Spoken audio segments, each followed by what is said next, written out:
Comment করছিলেন, বলছেন যে ভাইয়া আপনাদের ভীষণের কি ট্রাভেল কেটলি হয় কি না। আমি আসলে তাদের উদ্দেশ্যে আজকে ভিডিওটা তৈরি করতে যাচ্ছি। আমি বলবো অবশ্যই একটা উন্নত মানের ভালো কোয়ালিটির আমাদের একটা ট্রাভেল কেটলি আছে, বা বিভিন্ন যারা অফিসে চা কফি খান তাদের জন্য এই কেটলিটা আমি মনে করি বেস্ট হবে। কারণ এটা আকর্ষণীয় ডিজাইনের ভিতরে, এটা হচ্ছে মাত্র 1 লিটার 1 লিটার। এই কেটলিটাতে আপনি দেখতে পারবেন চমৎকার ডিজাইন এবং কালার আছে অ্যাভেলেবল।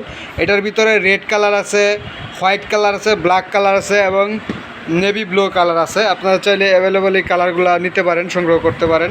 আর ভিতরটা যদি দেখাই, চমৎকার। ভিতরে হচ্ছে এসএস স্টেনলেস স্টিল এবং বাহিরে হচ্ছে প্লাস্টিক প্লাস এসএসের কম্বিনেশনে দারুণ একটা প্রোডাক্ট তৈরি করছে। এই যে ফাইন এবং এটা পারফেক্ট। মানে আসলে কি একটা সৌন্দর্য, প্রত্যেকটা জিনিস একটা সৌন্দর্য থাকে। আমি মনে করি যে এটা অফিসে ব্যবহার করার জন্য দারুণ একটা জিনিস। সো যাদের এই ধরনের কেটলি প্রয়োজন তারা নিতে পারেন।